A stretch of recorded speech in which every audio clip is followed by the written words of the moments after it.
dear students, how are you all? I hope you all are fine. Students, welcome back in our next video, that is video number 5 of Social Science online classes. In our last video, we talked about the chapter Democracy in the Contemporary World, in which we came to know about the journey of democracy as well as how democracy exists in different parts of the world. In today's video, we are going to talk about the chapter What is Democracy and Why Democracy. And in this chapter, we are going to talk about the features of democracy. Apart from there, we are also going to talk about what democracy is all about. So students, without making further delay, let's start the video. Students, आज हम start करेंगे हमारा chapter number 1 of civics what is democracy and why democracy. इस chapter से पहले हमने prepare किया था chapter democracy in the contemporary world, जो कि आपके सिलेबस का पार्ट नहीं है क्योंकि उस चैप्टर को सीबीएसई द्वारा हटा दिया गया है और अब आपके सिविक्स का फर्स्ट चैप्टर जो है वो है what is democracy and why democracy. लेकिन democracy in the contemporary world उस चैप्टर में कुछ ऐसी स्टोरीज थी कंट्री से रिलेटेड, जैसे चाइल्ड, पोलैंड, घाना और म्यांमार, जिनके बारे में आपका जानना ज़रूरी था ताकि आप डेमोक्रेसी की जर्नी को अच्छे से समझ सकें। तो इसलिए आज हम जो है हमारा फर्स्ट चैप्टर स्टार्ट करेंगे what is democracy and why democracy. जैसा कि आप सब जानते हैं कि फर्स्ट चैप्टर में जो स्टोरीज़ हमने पढ़ी थी जो कि वर्ल्ड के डिफरेंट पार्ट से बिलोंग करती थी, और साथ ही साथ उन स्टोरीज से हमें पता पड़ा 2 फॉर्म्स ऑफ गवर्नमेंट जो होती है डेमोक्रेटिक और नॉन डेमोक्रेटिक। नॉन डेमोक्रेटिक के भी 2 पार्ट्स होते हैं बेसिकली, जिनको बोलते हैं मोनार्की और डिक्टेटरशिप। सो स्टूडेंट्स, यहाँ पे हमने जो स्टोरीज डिस्कस की थी, जैसे कि चाइल्ड के बारे में, जिसमें हमने देखा कि पिनोशेट द्वारा वहाँ पे कैसे रूल किया गया मिलिट्री कूप अप करके। दूसरी स्टोरी में पोलैंड के बारे में पढ़ा, जहाँ पे हमने देखा कि कम्युनिस्ट पार्टी का कंट्रोल हुआ करता था और वहाँ पे कोई दूसरी पार्टी को फॉर्म करने की परमिशन नहीं थी, और बाद में वहाँ पे दूसरी पार्टी सॉलिडेरिटी नाम की पार्टी फॉर्म की गई। घाना के बारे में हमने पढ़ा, जिसमें निक्रुमा की गवर्नमेंट, जिन्होंने अपने आप को लाइफ टाइम प्रेसिडेंट अपॉइंट रखने के लिए स्ट्रेटजी प्लान करी, लेकिन वहाँ भी मिलिट्री कूप अप हो गया। हमने म्यांमार के बारे में पढ़ा, वहाँ पे हमने देखा किस तरीके से मिलिट्री का कूप अप हुआ।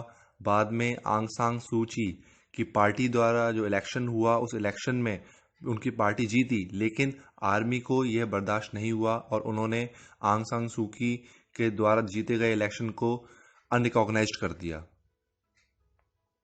तो इस तरीके से कंट्रीज में डेमोक्रेसी को लेकर के बहुत से बदलाव हुए। इस चैप्टर में हम पढ़ेंगे कि डेमोक्रेसी क्या है, what is the actual meaning of democracy. Apart from there, we are also going to discuss about the why democracy, democracy ही क्यों, ऐसे क्या रीज़न है कि डेमोक्रेसी एक बेस्ट फॉर्म की गवर्नमेंट मानी जाती है।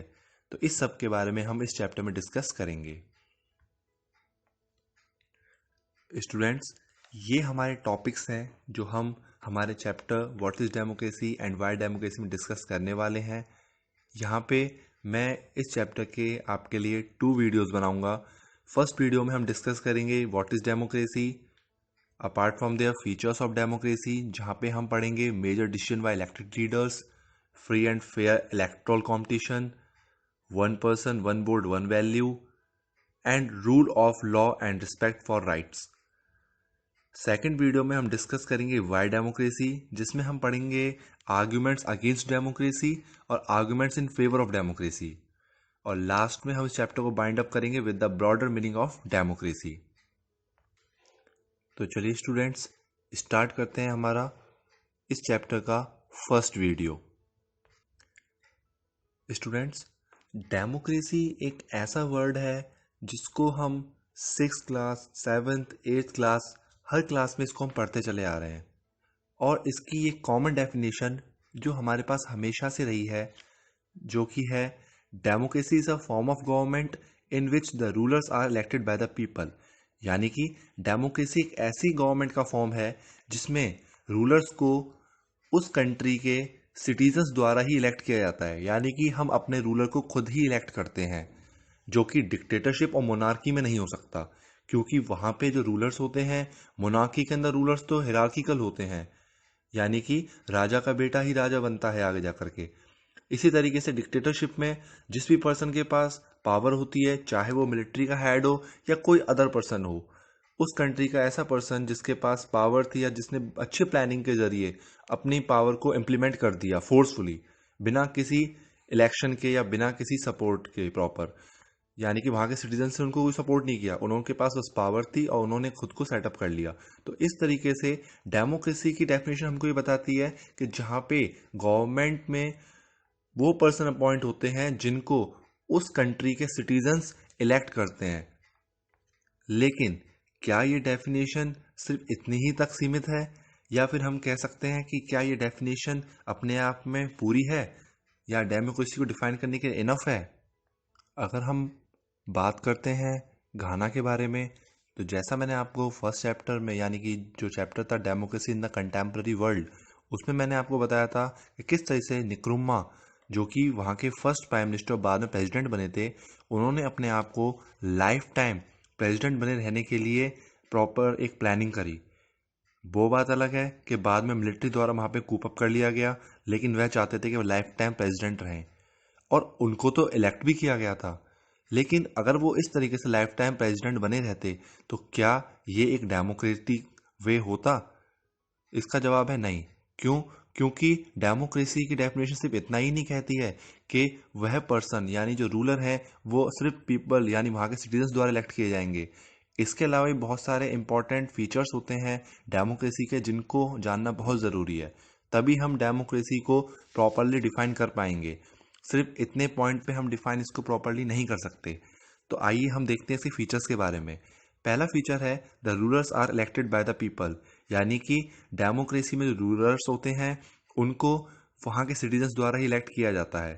Second, free and competitive elections are held, यानी कि इलेक्शंस होने चाहिए जो कि फ्री और फेयर हों, यानी कि किसी तरीके का उस इलेक्शन के अंदर डर्टी ट्रिक्स का यूज़ ना किया जाए और कोई भी ऐसे फॉल्स मेथड का यूज़ ना किया जाए जिससे कि जिन लोगों को, यानी कि जिन लीडर्स को वहाँ के सिटीजन इलेक्ट करना चाहते हैं, वह उनको इलेक्ट कर ही ना पाए।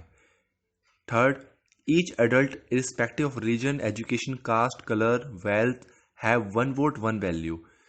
इसको अगर मैं वन वर्ड में डिफाइन करूं तो that is the universal adult franchise, जिसके अकॉर्डिंग जो पर्सन जिसकी एज 18 प्लस यानी 18 ईयर्स अबव है, उसके पास राइट टू वोट होता है, और ये राइट टू वोट बिना किसी डिस्क्रिमिनेशन के, यानी ना religion, education, caste, colour, wealth, बिना किसी बेस को लेते हुए उसको ये राइट टू वोट दिया जाएगा। और हर वोट की वैल्यू, यानी one vote one value, it means one person one vote one value. एक पर्सन, उसके पास एक वोट होगा, उस एक वोट की एक ही वैल्यू होगी सब पर्सन्स के लिए। नेक्स्ट है the elected rulers take decisions within limit set by constitutional law and citizens right, यानी कि जो इलेक्टेड लीडर्स होंगे वह जो भी डिसीजन लेंगे वह डिसीजन कॉन्स्टिट्यूशन की बाउंड्री यानी उसकी लिमिट के अंडर होगा, यानी कॉन्स्टिट्यूशन उनकी पावर को लिमिट करेगा जिससे कि वह अपने पावर का मिसयूज या ओवर यूज ना कर पाए। और सिटीजन्स को राइट दिए जाएंगे ताकि गवर्नमेंट के द्वारा लिया जाने वाला डिसीजन किसी भी तरीके से सिटीजन्स को हार्म ना करे। ऐसे में सिटीजन्स को फंडामेंटल राइट्स दिए जाते हैं ताकि वो राइट्स उनको प्रोटेक्ट करें और उनको ग्रोथ करने में हेल्प करें। नेक्स्ट है रूल ऑफ लॉ, यानी डेमोक्रेटिक गवर्नमेंट ऐसी गवर्नमेंट होती है जो लॉ के अकॉर्डिंग चलेगी। नेक्स्ट है the right of the citizen must be protected through constitution, यानी कि सिटीजन्स के जो राइट हैं उसको कॉन्स्टिट्यूशन द्वारा प्रोटेक्ट किया जाएगा, यानी कि वो प्रोटेक्टेड होते हैं, उनको उन राइट्स का यूज सिटीजन कर सकते हैं और उन राइट्स को वायलेट नहीं किया जा सकता। नेक्स्ट और last, there must be an independent judiciary, और यहाँ पे एक इंडिपेंडेंट जुडिशरी होगी यानी जुडिशियल सिस्टम होगा जो कि प्रॉपर जस्टिस डिलीवर करेगा। यानी कि अगर कभी भी सिटीजन्स के राइट को, एक एग्जांपल मैं आपको दूंगा, अगर कभी भी सिटीजन्स के राइट को वायलेट किया जाए तो ऐसे में सिटीजन्स के पास राइट है कि वह डायरेक्टली जुडिशरी यानी जुडिशियल फॉर्म के लिए अप्लाई कर सकते हैं, वहाँ से अपने राइट्स को री इम्प्लीमेंट करवा सकते हैं। तो इस तरीके से जुडिशियल सिस्टम एक इंडिपेंडेंट जुडिशियल सिस्टम होना चाहिए, जिससे कि गवर्नमेंट पे एक कंट्रोल बनाया जा सके। अगर गवर्नमेंट लॉ के अगेंस्ट वर्क करती है तो, या कॉन्स्टिट्यूशनली लॉ के अकॉर्डिंग वर्क नहीं करती है, तो ऐसे में जुडिशरी जो है उनको रोकने का काम करेगी। स्टूडेंट्स, अब हम हर एक पॉइंट को प्रॉपरली डिस्कस करेंगे। So now we have first point, that is major decision by elected leaders. Students, यहाँ पे जैसा कि हम जानते हैं डेमोक्रेसी के लिए इम्पॉर्टेंट होता है कि जिन लीडर्स को हम अपॉइंट करें वही मेजर डिसीजन लें। इसको समझाने के लिए हमारे पास एक स्टोरी है जो कि हमारे नेबर कंट्री पाकिस्तान की है। स्टूडेंट, पाकिस्तान में 1999 अक्टूबर में जनरल परवेज मुशर्रफ, जो कि वहाँ के आर्मी के हेड थे, उनके द्वारा डेमोक्रेटिक गवर्नमेंट, एक इलेक्टेड डेमोक्रेटिक गवर्नमेंट को ओवरथ्रू कर दिया गया और उन्होंने वहाँ पे मिलिट्री कूप अप करके खुद को उस कंट्री का फोर्सफुली प्रेसिडेंट अपॉइंट कर दिया।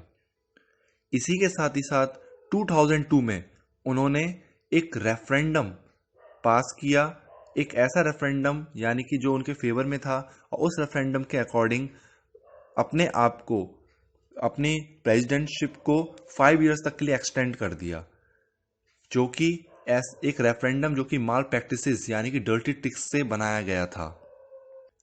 पाकिस्तान का मीडिया, वहाँ के ह्यूमन राइट ऑर्गेनाइजेशन और जितने भी डेमोक्रेसी एक्टिविस्ट थे, उनके अकॉर्डिंग ये जो रेफरेंडम था यह माल प्रैक्टिसेस और फ्रॉड पे डिपेंड था, यानी कि ये रेफरेंडम गलत था। रेफरेंडम का बेसिकली मतलब होता है लोगों द्वारा सपोर्ट करना, यानी एक ऐसा प्रोविजन इसमें दिखाया जाता है कि लोग हमको सपोर्ट कर रहे हैं। जब भी इलेक्शन होता है और इलेक्शन में लोगों द्वारा जब एक पार्टी को, किसी पार्टी को मेजॉरिटी वोट्स दिए जाते हैं तो उसको हम रेफरेंडम मानते हैं, यानी लोगों द्वारा दिया गया जनादेश। तो गाइज, यहाँ पे इस तरीके से उन्होंने इस रेफरेंडम को पास करके अपने टर्म पीरियड को एक्सटेंड कर लिया। अगस्त 2002 में उन्होंने एक लीगल फ्रेमवर्क ऑर्डर इशू किया और पाकिस्तान के कॉन्स्टिट्यूशन को अमेंड करा, यानी अमेंडमेंट का मतलब होता है संशोधन। संशोधन मतलब उसमें कुछ बदलाव करे, और ये एक फीचर होता है कॉन्स्टिट्यूशन में बदलाव किए जाते हैं, क्योंकि कॉन्स्टिट्यूशन जब लिखा गया हो या जिस समय बनाया गया उस समय का टाइम पीरियड, कंडीशंस अलग थे, और आगे आने वाले समय में जैसा हम जानते हैं कि नेचर का एक रूल होता है। नेचर का रूल क्या होता है? यानी बदलाव, यानी परिवर्तन। तो ऐसे में समय बदलता है तो कॉन्स्टिट्यूशन के अंदर भी कुछ ना कुछ चेंजेस हमें करने पड़ते हैं, ताकि वो कॉन्स्टिट्यूशन टाइम के साथ पैरेलल वर्क करे, ना कि उस टाइम के अकॉर्डिंग वो पुराना हो जाए। तो ऐसे में उसमें बदलाव किए जाते हैं। तो यहाँ पे लेकिन उन्होंने फोर्सफुली अपने फेवर में उसमें कॉन्स्टिट्यूशन के अंदर बदलाव किए, और ऐसे में उन्होंने यहाँ पे जो बदलाव किए उसमें लीगल फ्रेमवर्क ऑर्डर, एक ऑर्डर पास किया गया जिसके अकॉर्डिंग उनके पास पावर थी, वह नेशनल और प्रोविंशियल असेंबलीज को कभी भी डिसमिस कर सकते थे, यानी जब वो चाहे तब इनको डिसमिस कर सकते थे। साथ ही साथ यहाँ पे जो सिविलियन कैबिनेट थी उसको सुपरवाइज किया जाता था नेशनल सिक्योरिटी काउंसिल द्वारा। नेशनल सिक्योरिटी काउंसिल जो जिसको डोमिनेट करते थे मिलिट्री ऑफिसर्स, यानी उसमें मिलिट्री ऑफिसर्स हुआ करते थे। यानी कि यहाँ पे इलेक्शंस तो बाद में हुए, रिप्रेजेंटेटिव को इलेक्ट किया जाता था प्रॉपरली, लेकिन रिप्रेजेंटेटिव्स के पास सिर्फ बहुत कम पावर होती थी। ज़्यादातर पावर जो थी वो मिलिट्री ऑफिसर्स, जो कि एनएससी, वहाँ की नेशनल सिक्योरिटी काउंसिल में है, और लास्ट में फाइनल पावर जो होती थी वो जनरल परवेज मुशर्रफ के पास थी। यानी वहाँ पे जो इलेक्टेड लीडर्स हैं वो एक तरीके के पपेट्स हैं, यानी कि उनको अपॉइंट तो किया गया है लेकिन वह किसी काम के नहीं रह सकते। उनके द्वारा कोई डिसीजन जो लिया जाएगा वो किसी काम का नहीं होगा, क्योंकि फाइनल डिसीजन जो है वो एनएससी और परवेज मुशर्रफ के हाथ में था। ऐसे में पाकिस्तान का जो केस है वो हमको दिखाता है कि किस तरीके से परवेज मुशर्रफ ने वहाँ पे अपना कंट्रोल को इस्टेब्लिश किया। ऐसा बहुत से डिक्टेटरशिप और मोनार्कीज में हुआ है। हम ये कह सकते हैं कि यहाँ पे एक इलेक्टेड पार्लियामेंट, एक गवर्नमेंट तो होती है, लेकिन रियल पावर उन लोगों के पास होती है जिनको इलेक्ट किया ही नहीं गया, क्योंकि जनरल परवेज मुशर्रफ को कोई इलेक्ट थोड़ी ना किया गया था। उन्होंने तो अपने आप को ही वहाँ का प्रेसिडेंट अपने आर्मी के पावर के बल पर स्टेब्लिश कर लिया था। तो ऐसे में हमें समझ सकते हैं। आपको याद हो लास्ट चैप्टर में हमने पोलैंड की स्टोरी पढ़ी थी, जहाँ पे यूएसएसआर का एक इम्पॉर्टेंट रोल था। पोलैंड के अंदर कम्युनिस्ट पार्टी का कंट्रोल था। इसी तरीके से हमने देखा कि इराक के अंदर यूनाइटेड स्टेट्स द्वारा अटैक किया गया और वहाँ पे सद्दाम हुसैन को रिमूव कर दिया गया। ये भी हमें शो करता है कि किस तरीके से आउटर कंट्रीज का इन्फ्लुएंस रहता है, यानी एक्सटर्नल पावर का इन्फ्लुएंस रहता है लोकली इलेक्टेड रिप्रेजेंटेटिव पे। तो गाइस, यहाँ से जो हमारे पास रिजल्ट निकल के आता है वो ये कि डेमोक्रेसी में जो फाइनल डिसीजन होगा वो उन लोगों के पास होगा जिनको इलेक्ट हम करेंगे, यानी कि जिनको हमारे द्वारा इलेक्ट किया जाएगा उन्हीं के पास फाइनल पावर होगी, वही हमारे लिए फाइनल डिसीजन ले सकते हैं। स्टूडेंट्स, अब हम बढ़ते हैं हमारे सेकंड पॉइंट की ओर, that is free and fair electoral competition. इसको भी समझने के लिए हमारे पास कुछ स्टोरीज हमको दी गई हैं। बेसिकली इस पॉइंट का मतलब है कि इलेक्शन जो होगा वो फ्री और फेयर होना चाहिए। अब ऐसा क्यों, इसको समझते हैं। स्टूडेंट्स, यहाँ पे भी हम अपने एक नेबर कंट्री की बात करेंगे, चाइना की। चाइना में इलेक्शन रेगुलरली होते हैं और वहाँ पे अब यानी कि हर 5 साल बाद इलेक्शन होते हैं। यहाँ की जो पार्लियामेंट है उसको बोला जाता है क्वांगो रैनमिन डैबियो डहुई, जिसका मतलब है basically national people's congress. Student, यहाँ की नेशनल पीपल कांग्रेस जो है उसके पास पावर है कंट्री का प्रेसिडेंट को अपॉइंट करने की, और इस कांग्रेस के 3000 मेंबर्स होते हैं जिनको इलेक्ट किया जाता है पूरे चाइना में से। इसके जो कुछ मेंबर्स होते हैं वो आर्मी से ही बिलोंग करते हैं, और इलेक्शन कंटेस्ट करने के लिए यहाँ पे हर कैंडिडेट को, जो भी यहाँ पे कैंडिडेट इलेक्शन कंटेस्ट करना चाहता है, उसको चाइनीज कम्युनिस्ट पार्टी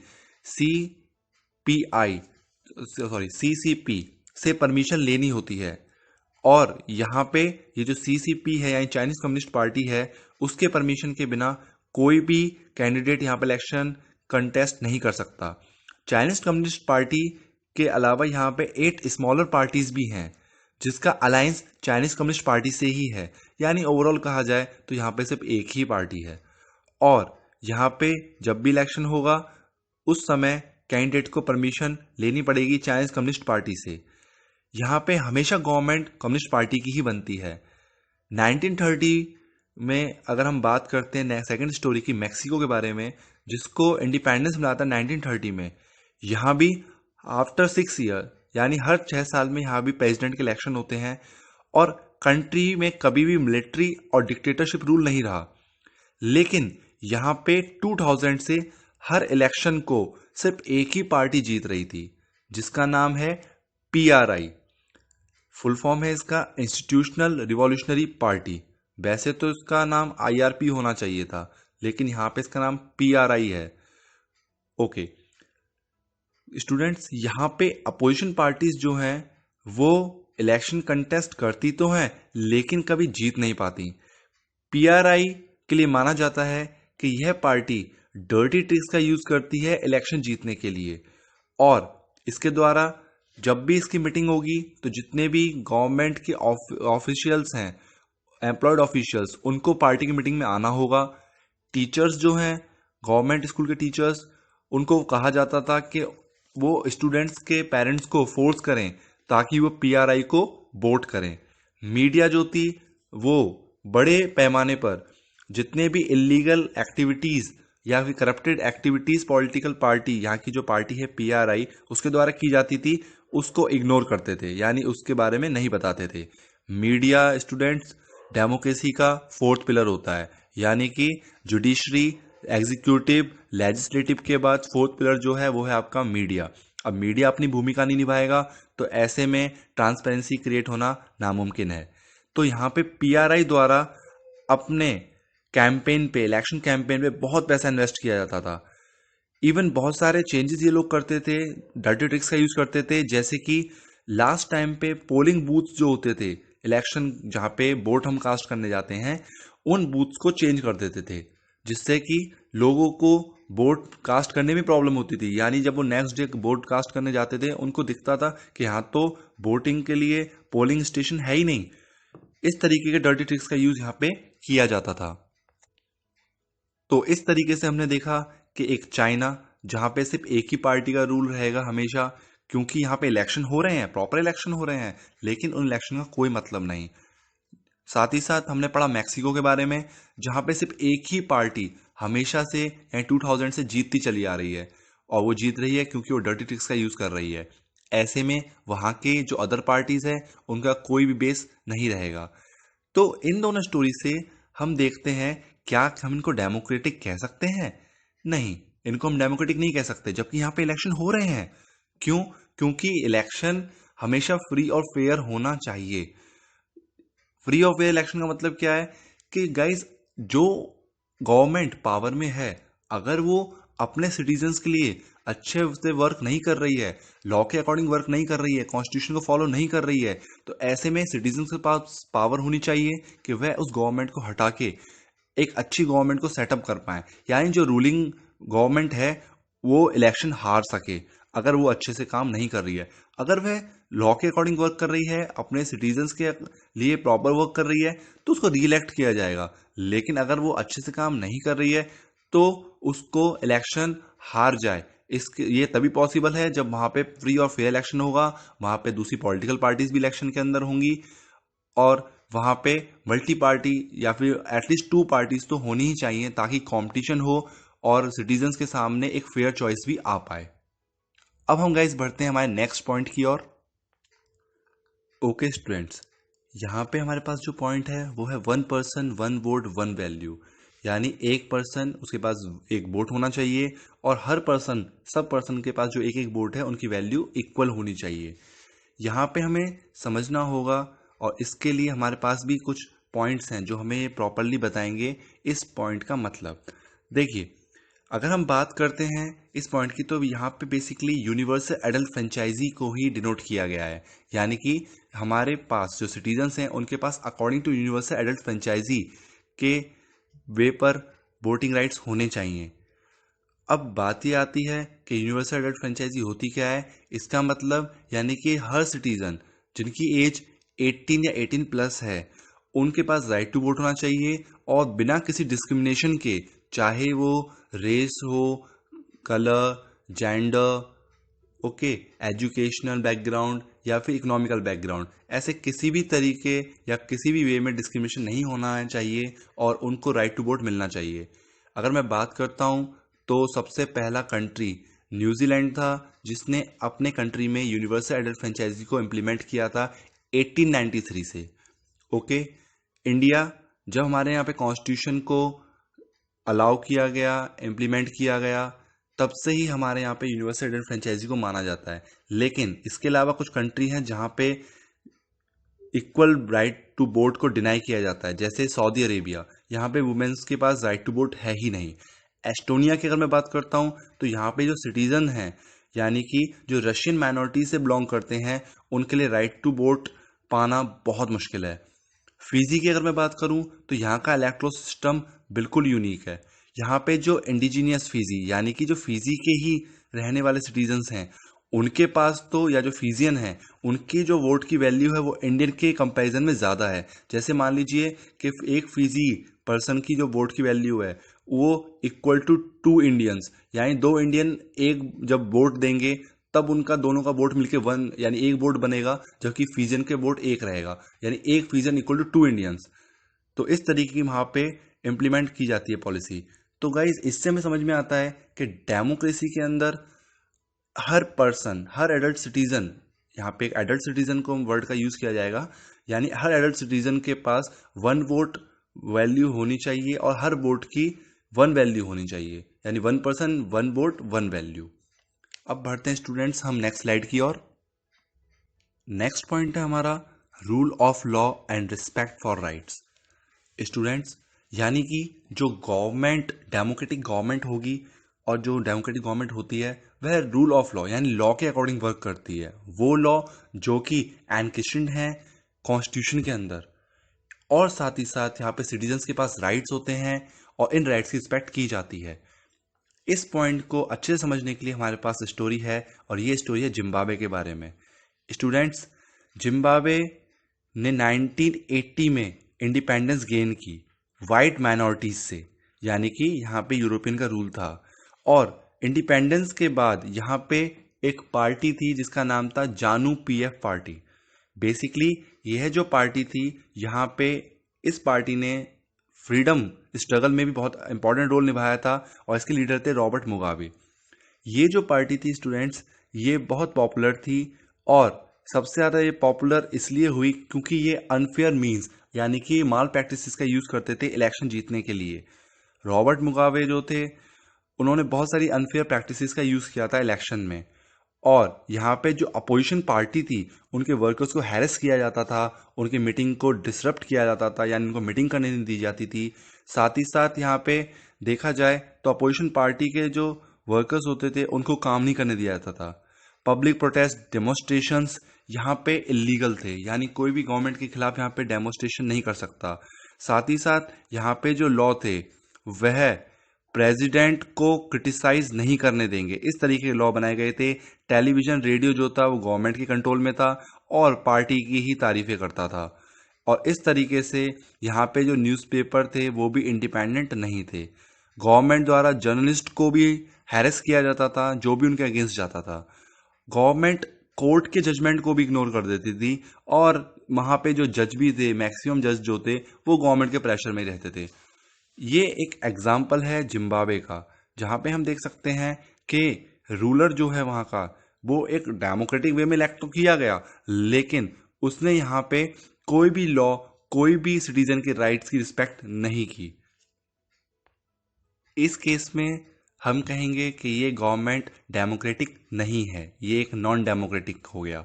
और इसको हम डेमोक्रेटिक कह भी नहीं पाएंगे क्योंकि यहाँ पे सिटीजन्स जो हैं उनके राइट्स की कोई वैल्यू नहीं है। यहाँ पे कोई पॉलिटिकल अपोजिशन काम नहीं कर सकती, जुडिशरी जो यहाँ पे प्रेशराइज है, और जो फोर्थ पिलर है जिसको हम कहते हैं मीडिया, डेमोक्रेसी का फोर्थ पिलर, वो भी यहाँ पे इंडिपेंडेंट वर्क नहीं कर पा रहा है। तो एक डेमोक्रेटिक गवर्नमेंट वो गवर्नमेंट होती है जो कि रूल करती है उस लिमिट में, वो लिमिट जो कि कॉन्स्टिट्यूशन द्वारा और कॉन्स्टिट्यूशनल लॉ द्वारा सेटअप की गई है, और साथ साथ सिटीजन्स के राइट की रिस्पेक्ट करती है क्योंकि everyone is equal in front of law. Law के सामने हर कोई इक्वल होता है, चाहे वो गवर्नमेंट में हो या फिर वो एक नॉर्मल सिटीजन ही क्यों ना हो। यानी लॉज की इम्पोर्टेंस ज़्यादा है और ऐसे में एक डेमोक्रेटिक गवर्नमेंट जो है उसको रूल्स के लिमिट में ही वर्क करना पड़ेगा, वो रूल्स जो कॉन्स्टिट्यूशन द्वारा सेटअप किए जाएंगे। तो स्टूडेंट्स, ये था हमारा चैप्टर नंबर फर्स्ट, यानी कि what is democracy, why democracy का video number first. Second video में हम डिस्कस करेंगे डेमोक्रेसी के आर्ग्यूमेंट्स इन फेवर और इन अपोजिशन, और उस चैप्टर को हम फिनिश करेंगे। So students, thank you for watching this video. Have a nice day. All about this video. If you like the video, hit like button, and if you have any doubt, so just mention it in the comment section. Thank you for watching this video.